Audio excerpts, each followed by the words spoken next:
Welcome back to the show, everybody, and welcome on board the 95-foot Searcher. We are heading down south, down the Baja Peninsula, to take on one of the hardest fighting fish in the sea. It is the Wahoo. They're so speedy, and the teeth on the Wahoo will allow them to saw through monofilament line like it's going through butter.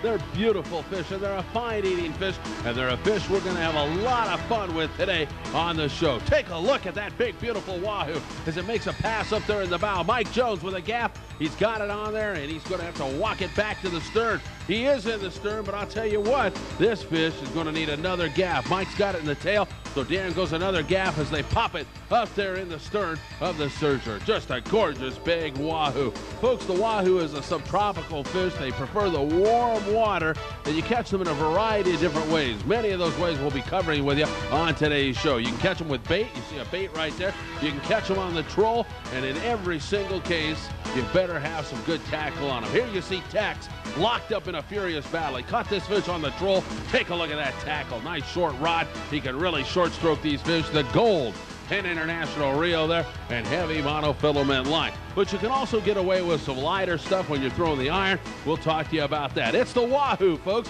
And remember this about the Wahoo. When they run, you better put your track shoes on and get with them. It is a speedy fish. It can run you from the stern to the bow, just like this in just a few seconds. So make sure you keep them right in front of you. Make sure you keep the speedy Wahoo in front of you at all times, and you'll stand a much better chance of catching them. Look at Tex. He's doing it to textbook right here. He is stroking on this fish, keeping it right in front of him. That's the way you want to pump these Wahoo and get them out there. Look at this gorgeous Baja weather. That's what you find so many times down the Baja Peninsula. Beautiful weather. Nice stick in this big Wahoo up in the bow. They're going to have to walk this baby back to the stern. Take a look at the size of this fish. It is a marvelous big Wahoo, a fish that's up over 50 pounds easy, probably a little bit better than that. And you can see the lure right in its mouth there, a marauder. Boy, the marauders are super effective. We're going to be talking to you a lot about that. Up on board the Searcher comes a nice big Wahoo. Guys are going to take a breath, put that gaff back in the fish, and lift him up and over and slap him down on the deck. Gorgeous fish. Great job, Tex. Really some fun fishing on these big Wahoo. Folks, it's the long-range fishing trip of your life when you get down below and catch the Wahoo. We certainly hope you can jump on the Searcher or your favorite long-range boat here very, very soon and head on down the Baja Peninsula. With the amount of bait these guys carry on these long-range boats, they can really rile these Wahoo up into a frenzy, and you can have an absolute ball with them. Here's Hal putting another nice big Wahoo on the deck of the Searcher. Take a look at this big, beautiful hoo as it hits the deck.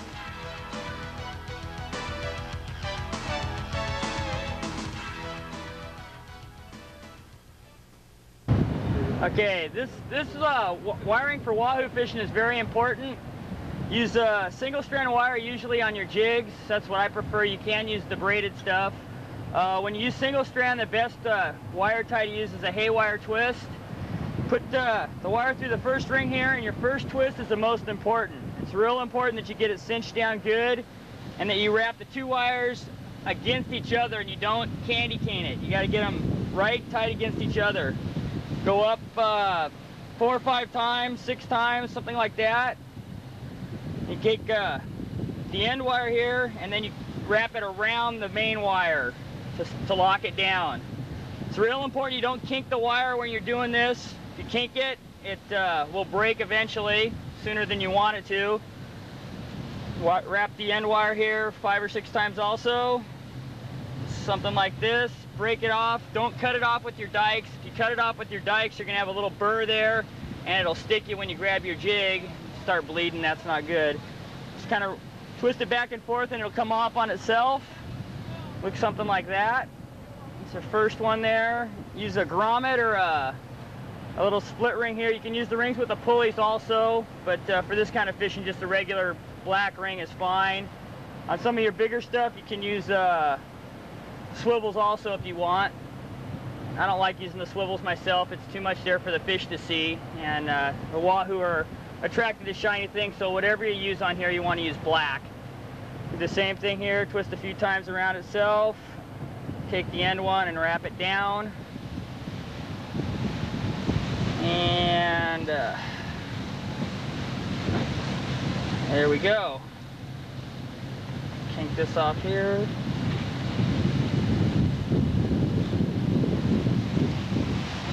And you're done. One wire. This is 69-pound wire. It's what I usually use there. I'm usually fishing 40 or 50 pound. It's plenty strong. Something like that, maybe a little longer, and you're set. I got my jig tied on it. Nice hoop, Mitchell. Nice hoop. Keep winding, Mitch. Keep winding. Yeah! It's so very important to fish the wire on these Wahoo, and you see Mitch up in the bow.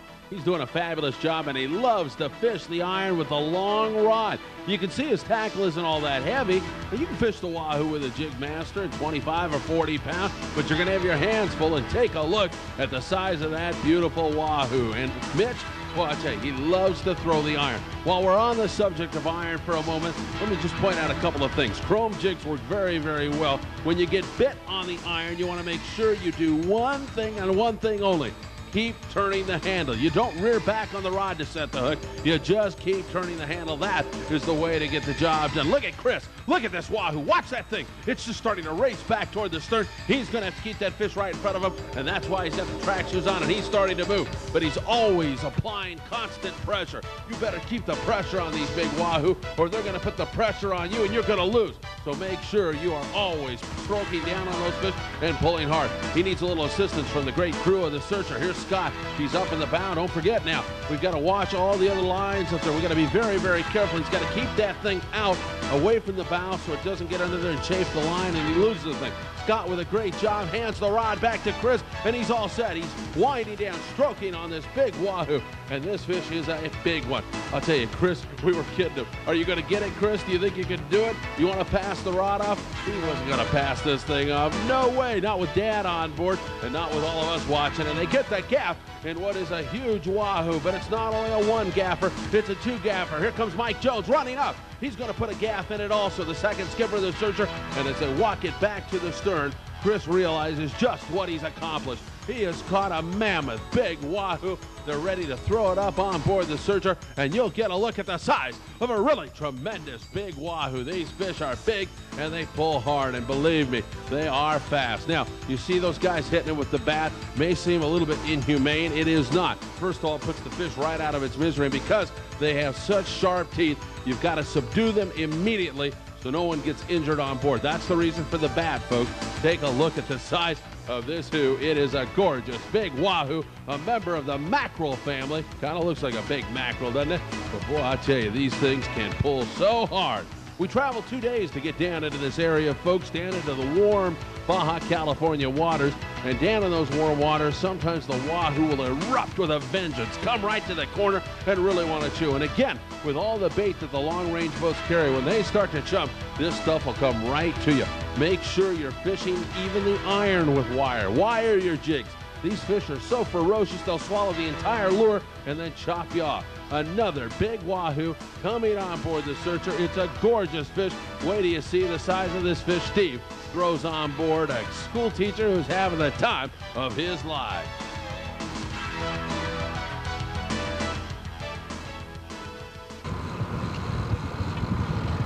Art Taylor getting in here. Stanley. Coming up. Here's the fish right here, folks. Back down here, Stu. Come on down, come on down. Up, back up to the other way. Ooh, God, he's mad at you. Yeah.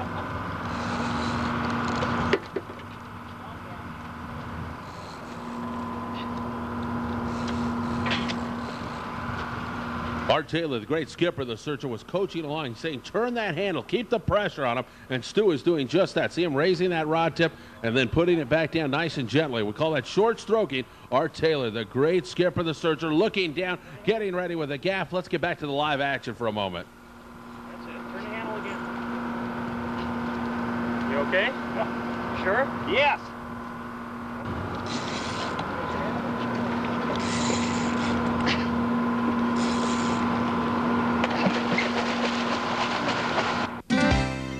You could see the power in that Wahoo's tail as it flip-flop across the surface. Marvelous, hard-biting Wahoo, something you should take advantage of. Almost 100 Wahoo hit the deck in one single day on this trip on the Searcher. What a trip it was. We'll give you a final look at a big Wahoo. We're going to go to a word from our great sponsors, and we'll be back with white sea bass at Catalina after these commercials.